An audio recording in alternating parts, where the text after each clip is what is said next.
Welcome to the audiobook version of Karma and Causality Today, a crash course thesis on the origin of theories actualized into practice and the formula of causation based on the teachings of Nichiren. Forward. Everyone can use a little bit of calm. We all endure long days of work and nights of tedium. This is one of the absolutes in life. Another absolute is that we are in control to an extent.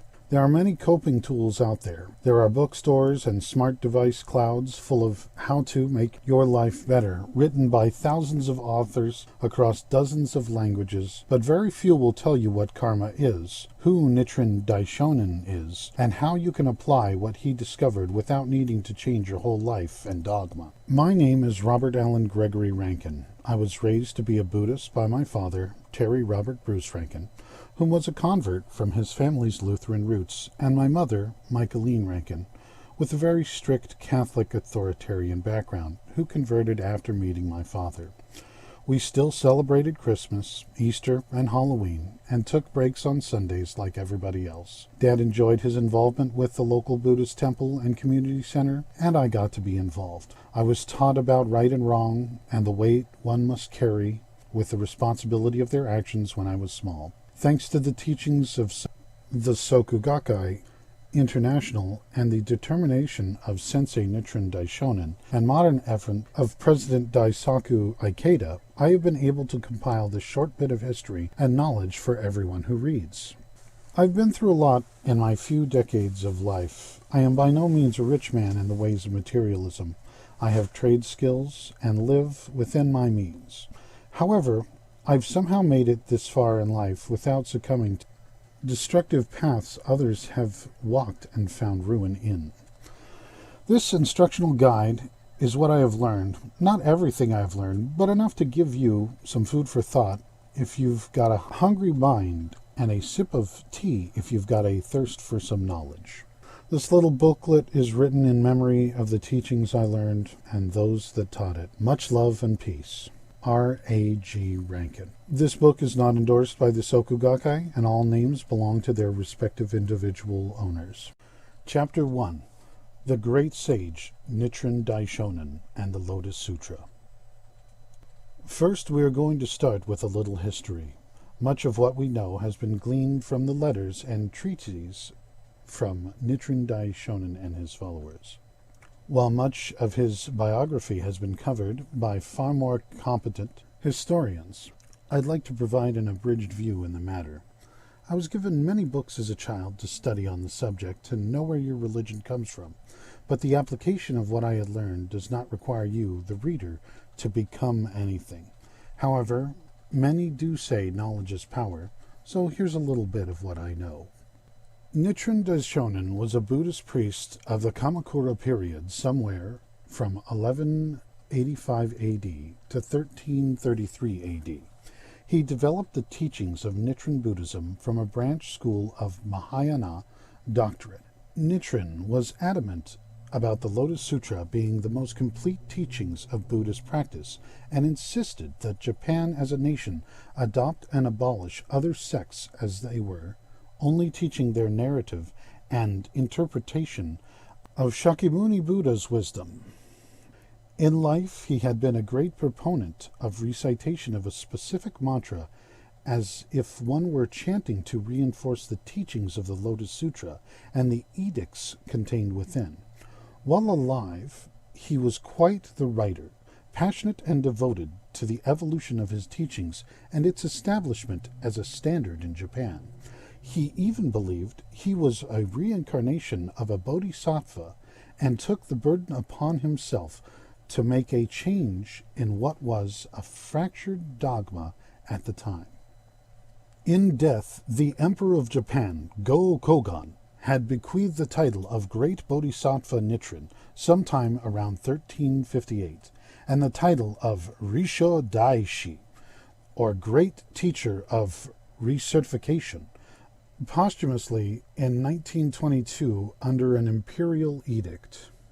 In today's world, there are varying sects of Nichiren's following. Temple schools like Nichiren Shu and Nichiren Shoshu are centralized as formal institutions in Japan, while wider-reaching movements like Risho Kosei Kai, Rei Kayuki, Kensho Kai, Hanman Butsuri Shu, Kempan Hoke, and Shoshin Kai are just a few that can be named, while more religiously applied organizations like Soku Gakkai, also known as the Soku Gakkai International, that applies the Lotus Sutra to educate the world in civil rights and world peace through higher learning.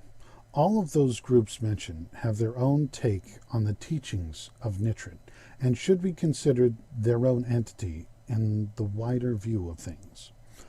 Much more can be found in the various biographies about the great sage. There are stories about astral phenomena halting his execution, to various rediscoveries of universal truths. His history even covers his exile and eventual pardoning from said exile for writing letters and lecturing on the nature of the universe with some wit and humor about the nature of governmentally funded Buddhist factions that were fighting for political clout with theories on how to attain enlightenment, when Nichiren had discovered the actual path to enlightenment was very much something that could be put into practical application. The idea of how it was actualized fell into the practice of, if you can remember the chant, recant the chant, recite it over and over, and teach the meaning of the chant to others while you exert yourself and take the actions in life towards peace, you can attain the mastery over cause and effect, which to some sounds easy enough, but the practice of such and subsequent oversimplification of it can sometimes overwhelm people. That all being said, it is the core principle. The Buddhist religion of Nichiren is more of a religiously applied philosophy with a mantra-chanted daimoku based on the Lotus Sutra while engaged in meditation, followed by actively working to change the world through positive cause and teaching others whom can be taught. Soku Gakkai International is the organization that applies this and a shrine with public outreach for world peace as a large part of their practice. While other groups may share different traditions and have varying degrees of openness to the people, the core of it all is the Lotus Sutra, cause and effect, and karma. The last two of those core are what this guide is meant to cover. The modern Lotus Sutra is 28 chapters long and over 360 pages worth of Buddhist scripture, methods of practice, tradition, and various accounts of Buddha and the importance of his teachings combined into a singular work. However, Western dogmas have similar core values.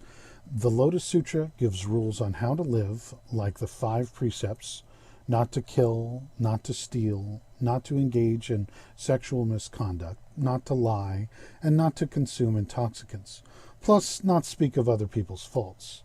There are a few others, like not concealing one's faults nor pointing out others' faults while hiding their merits, which in modern lingo would be don't gaslight people and pretend all they do is bad while you act superior to them, which would be a great thing if that was taught to everyone everywhere. The Soku Gakkai at the Nichiren Buddhism Library has provided the entire Lotus Sutra for people online if they want to read it. There is no way I can do it any justice. The Soku Gakkai at the Nichiren Buddhism Library has provided the entire Lotus Sutra for people online if they want to read it. There's no way that I can do it any justice, but I do know that it's a great resource because the last time I read the whole thing myself was nearly 2 decades ago up until recently. However, reading the Lotus Sutra isn't one of the requirements to learn about cause, effect, and karma, but it's there if you need it. Chapter 2. The Universe and the Truth About You. There have been so many platitudes about these subjects, it would be tacky to force something down your throat on the subject. These subjects are deep, and many tomes have been written on what it's all about by people with long titles and various pieces of paper that they paid other people whom dictate what education means to the world at large, while college dropouts like Bill Gates start their multinational corporation out of a garage and reverse engineer someone else's work. The first subject of this chapter is pretty self-explanatory. The universe is a material realm that the world exists and is affecting billions on top of trillions of subjects who are in turn the effect of whatever is going on at that time. And everything material on a subatomic level is a constant of energy. We could get into metaphysics and how everything, when you look at it on an electron microscope, has the same fractal patterns as far-off astral bodies and distant celestial formations. But we're not here to define the quantum qualification. We're here to provide some tools as to cope and strive. Then we have the second topic at hand of great importance, despite how simple it may sound. You are a spiritual being, and you in charge of what you do and how you decide to react. Some Darwinists and Freudians would counter that statement with some nonsense established by either the enigmatic man-scientist who engaged theistic practices before he stared at turtles on an island and decided man was but an animal, while lacking the DNA proof of modern science that shows there were many sentient races before man microevolved into the divergent multi-species co-op that is humanity, or Freud, whom was obsessed with his own mother. However, the theism of atheism has proven to be more of a fading fad than an actual lifestyle for folks trying to identify with some moral middle ground. Whatever society you live in has mores and standards that, regardless of religion or lack thereof, people have to follow the established law of the land. It may be a lot to take in at first, but what about my body is what people have a hang-up on. I'll make it really simple. You're in control of the cognitive functions. We're not talking about muscle spasms, twitches, or hormonal production. We're talking move your big toe, stand up, sit down, type a page of words summarizing that movie you watched when you were a kid, and the like. Some people aren't as fortunate as the rest, and should be shown care and compassion when it comes to what their body can and can't do. And we've got to acknowledge that. No one wants to live a hard life, and sane people don't want to see other people struggle. Thus, we have to ask, why is life hard? And the answer is, there's a lot going on, and without action, the only thing that's bound to happen is stagnation. While others will ask, what is the meaning of life? The simple answer would be, survive well, enjoy the fruit of your action. And while most men of the cloth across most religions, East and West, will quote a golden rule, it would seem like the people with the most material possessions in the world would only ever throw a few coins to those below the balconies of their modern-day castles and fortresses. What does it all mean in the end? Why are you asking all of these questions after stating those supposed facts? Well, if I were to summarize, many people have been taught to bow their heads in subservience, not make waves, not make demands of the universe, and not question authority. Life happens, and we take it in stride or let ourselves be brought low, but something can be done about it. Some will call it manifesting, others postulation, others will call it attraction, and the pretend gurus and yogis will say karma begets karma. But in the end, karma becomes this invisible force that dictates whether or not you get to have nice things by that logic. Karma has been deified, like an invisible god that will deliver justice and balance to the world, by so many that people will allow themselves to be abused, hoping karma will get them back. It will come back to them in karma. Karma saw that, or I hope their karma comes soon. Whilst accepting the role of victim, others have broken karma into types and tell you there is a past, present, and future, and will chalk up bad things happening to people as karma. The degree of mental gymnastics is excessive, and the amount of examples that could be given could ruin anyone's day. The air must be cleared now. Karma is not coming for the bad people, and it's not going to reward the charitable. Coincidences happen to good and bad people. There is no cosmic force that is punching tickets for all the good little children while they wait their turn in line to ride the prettiest pony on the merry-go-round. Karma is the effect of causes. It is the direction one's causes take one's life. It is the sum of one's causality. It is the upward trend or downward spiral. Once you realize that, then you have none to blame but the actual people doing the good or bad to make it happen. So from now on, you've been given notice. You're in charge, and you are the boss of your path. That includes actions or the act of not doing something.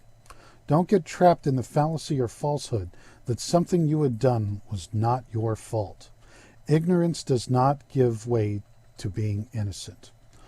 Once that sinks in, you'll find there is more to life than finding blame and placing blame. You can then begin to act. Chapter 3. The Truth of Cause and Effect. If you've heard of Newton's law, then you know the third is for every action there is an equal or opposite reaction. As NASA would put it, with billions of dollars sending people into space and to the moon, only to lose all of the flight data from one of the most significant technological achievements to mankind. However, for cause and effect, this is not the case. Cause and effect has multiple facets and steps to take for an effect to happen. The simple examples: if a water bug doesn't break the surface tension on a pond, it won't sink. But we're not factoring in the potential fish beneath looking to gobble that bug down, or the fact that something could splash into the water and overwhelm the insect, or a slew of other variables that the bug brain can only factor with vacating the area if it sees motion too close with its compound eyes and feels with its body or various perceptions. The bug was surviving to the point that other things were also looking to survive and thrive, or, in the case of a human, jumping into the pond, having a little fun. There are causes and counter-causes from outside sources, efforts made to halt one's effort, and maybe not even made with the halted parties in mind. Sometimes you change lanes on the road and someone else has the same idea. Hopefully, one of you notices the other before a collision occurs. Two causes. One of the sources is aware of the other and takes action to withdraw and saves both the involved parties' lives. Sometimes people get very angry about interactions like that on the road. The same goes for those who play sports with competing causes, and rewards for those playing and proposed effects, having wagers placed upon them with great sums of money that in some cases greatly improve someone's survival or ruin it, which we call gambling. The list of examples could go on at a rate of infinity. However, the formula for causation for effect is quite uniform. Before we get into that formula, I'd like to cover the method that brought about this formula. As mentioned earlier, Nichiren Daishonin had a chant which they would sit in a cross-legged or kneeling position with their eyes closed, focused on an objective they were seeking and reflected on the action that needed to be taken to reach said objective. The following chant mantra is the traditional method of chanting during meditation. Nam Myoho Renge Kyo. Nam Myoho Renge Kyo. Nam Myoho Renge Kyo. Nam Myoho Renge Kyo. Nam Myoho Renge Kyo. Sometimes truncated phonetically as Nam Myoho Renge Kyo, or simply Nam Yo Ho Ren Ye Kyo. That's the method I was taught. However, some folks need more of a formula than some words from a few thousand-year-old religion, and focusing on what you want. The formula of causation is a lot more exact than think of what you want and pray. Step 1. Envision the object or objective you are seeking to attain within reason. Visualize and compartmentalize. Small steps lead to bigger ones. Step 2. Take a few moments to visualize what you are seeking, and then allow yourself to view what needs to be done to attain that objective or object, which will help yourself and those around you positively. See the paths before you and choose that which brings harmony to yourself and those around you. 3. Take an inventory of what you need to attain your goal. Write it down. Make a checklist of what needs to be done to reach it. Map your path and all the stops along the way. Step 4. Decide to begin taking action on your checklist. Commit to your goal. Step 5. Take your first action and follow through. Walk the path. Step 6. Return to step 1 with all progressive steps achieved. Hold that goal in your mind's eye until the dream becomes reality. Step 7. Once you have reached your objective, begin moving towards another. While the formula may seem elementary and lacking complex or grandiose words, you can learn and use it without needing to be fully committed. However, the Lotus Sutra and the teachings of Nichiren Daishonin are upheld by the Soku Gakkai International. They're a great group of people that strive for world peace and positive cause with causality and the chanting mentioned above. Usually you can find them with a simple online search of Soku Gakkai International. Often, when we speak of causality, the consideration of counter causes never broaches the topic. As a matter of fact, most lecture practitioners will focus on oneness and focus on self outwardly to extrovert over the introversion of the noise of others. However, many Buddhists know the thought behind if one's cause is stronger than another's, it will often win, which does not quite promote peace. But we are in a world where the tigers and vipers of old have become other beings' ambitions, and our own lack of self-care and forethought. We must acknowledge that sometimes someone might act to hinder us, and sometimes it can be ourselves. Then, in this case, we must understand that it is our cause and determination put forward with effort that will save us from the various dangers in our modern jungles of concrete and steel. Armor is to be replaced with applicable know-how, trade skills, knowledge of a craft, and a healthy practice of wherewithal of body, mind, and spirit. This includes removing toxic elements from your immediate area that might act to counter your own sense of peace, which could be as simple as bad habits, lifestyle choices, or as complex as offering a half smile at someone you know is hostile to you, while acknowledging their existence and continuing to improve your own. No one can tell you how to solve all of your problems, but it's best for you to establish guidelines and standards.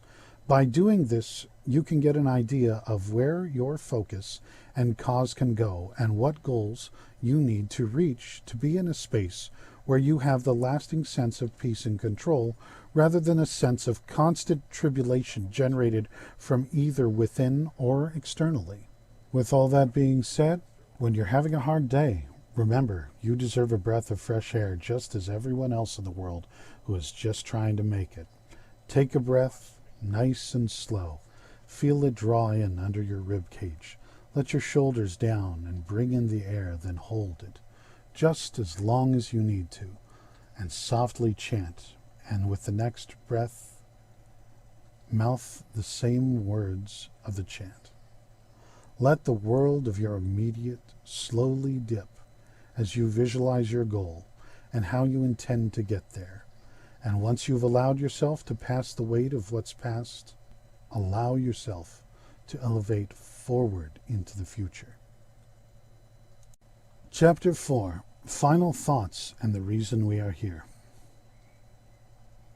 Philosophers have spent probably a total of hours worth the entirety or longer of our history trying to figure out why. Others, like sociologists, would figure who. Theologists, both East and West, study how and when we started wondering why and who. Some simply resolve that we are nothing more than intelligent beasts, fabricating horrifying machines that get us to where we want to go faster than the cheetah can run. All of these questions filled libraries that would eventually be lost to the conquest of other men with different ideologies. The answer, while simple to some, caused people to agonize over their own lives. Some people will go from religion to religion, seeking the answer or God, or whatever name is written in the varying kinds of scripture between different dogmas. We can observe people who have attained great wealth and fame while maintaining a position in religious institutions pause when asked, "What are we here for?"